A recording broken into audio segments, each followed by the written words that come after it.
Thanks for stopping by, guys, and welcome back to Scrap Mechanic. Today, we're going to be looking at the towable artillery gun.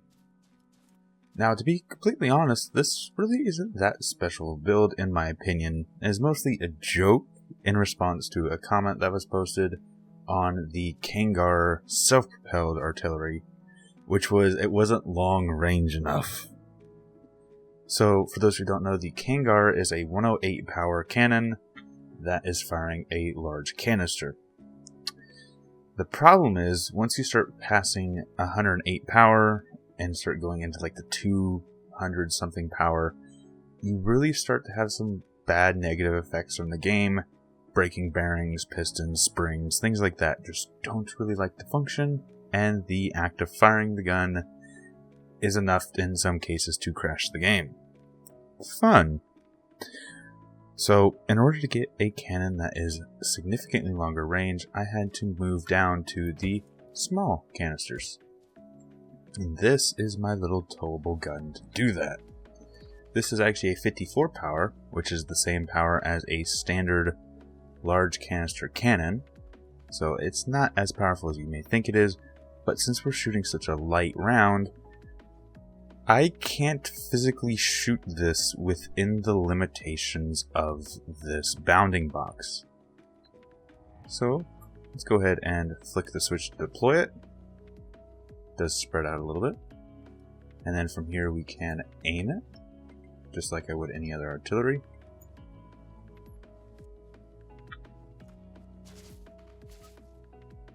There we go. And when we fire it, the gun does recoil, and it almost immediately hits the wall. Now with the Kangar, we'd avoid that by shooting up and over. But if I point this up to the sky, we will hit the skybox. Or the roof of the skybox, I should say.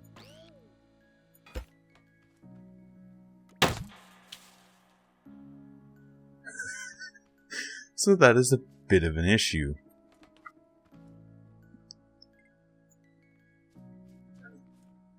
So like I said before, mostly this was just a bit of a joke build, but I am really happy with how it turned out looks-wise and functionality-wise, and does open up quite a bit of options when it comes to actual like weaponry, like towable weaponry and placements.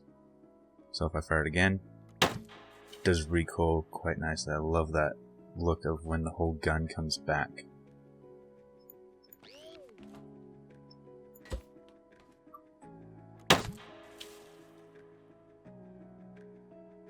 And that recoil is simply caused by a piston. The piston works quite well. It absorbs that initial shock, and it actually does kind of come back pretty slowly. I probably could alter that by changing the speeds and stuff of the piston. But overall, I'm really happy with what is essentially a really quick and goofy build. Now, since it is a towable artillery, let's go ahead and tow it around using this guy, which I have not made a video on this one yet. It is a simple Humvee with the universal hitch on the rear of it.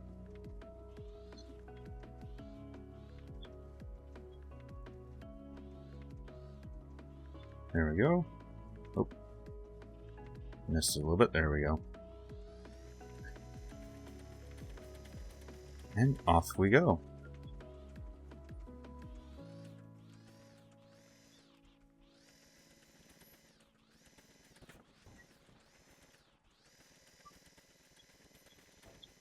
And this Humvee is equipped with dual drive, so let's see if we can take this over some terrain here.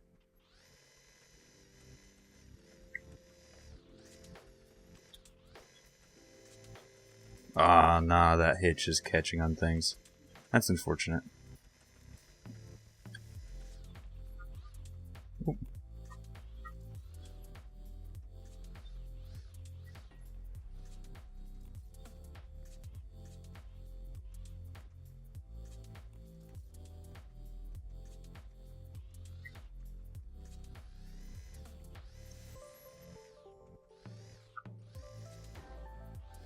There we go, let's get around that tree.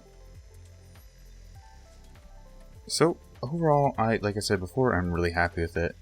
And this was kind of a really simple build, all things said and done. So, I think I'm actually going to go ahead and make this shorter episode and end it here. So, if you guys did enjoy, please leave a like. If you have suggestions, leave them in the comments down below. Enjoy the channel, enjoy what I'm doing, please subscribe, it helps out a lot. And right now, shares help the channel the most. So, if you do want to help the channel, please share this episode with a friend. Thanks for stopping by, thanks for sticking around, and until next time, peace.